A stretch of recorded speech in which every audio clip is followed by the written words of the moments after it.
సాధారణంగా మనం దేవాలయానికి దేవుడిని దర్శించుకోవడానికి వెళ్తాం.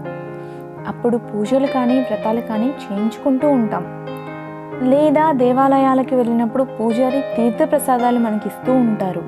అలా ఇచ్చినప్పుడు మనం తీర్థం తీసుకునే సమయంలో చాలామంది తీర్థం స్వీకరించాక ఆ చేతిని తలకు రాసుకుంటారు. అయితే నిజంగా తలకి తీర్థం రాసుకున్న చేతిని రాయొచ్చా అనే విషయం గురించి ఈ వీడియోలో చూద్దాం.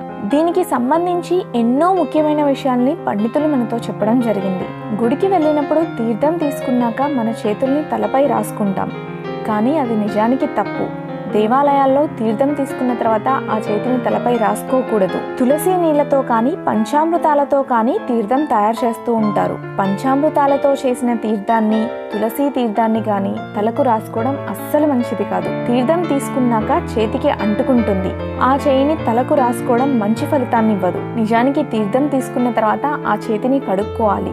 లేదు అంటే మీ దగ్గర ఉన్న కర్చీఫ్తో కానీ ఏదైనా బట్టతో కానీ చేయి తుడుచుకోవాలి. అంతేకాని దానిని తలకు రాసుకోవడం ఏమాత్రం మంచిది కాదు. కేవలం గంగాజలం అభిషేకం చేసిన తీర్థాన్ని మాత్రమే తలపై రాసుకోవచ్చు. కాబట్టి ఈసారి నుంచి గుడికి వెళ్ళినప్పుడు తీర్థం ఇచ్చినప్పుడు తలపై మాత్రం అస్సలు రాసుకోకండి. ఇలాంటి మరిన్ని వీడియోస్ కోసం దైవత్వం ఛానల్ని సబ్స్క్రైబ్ చేసుకోండి.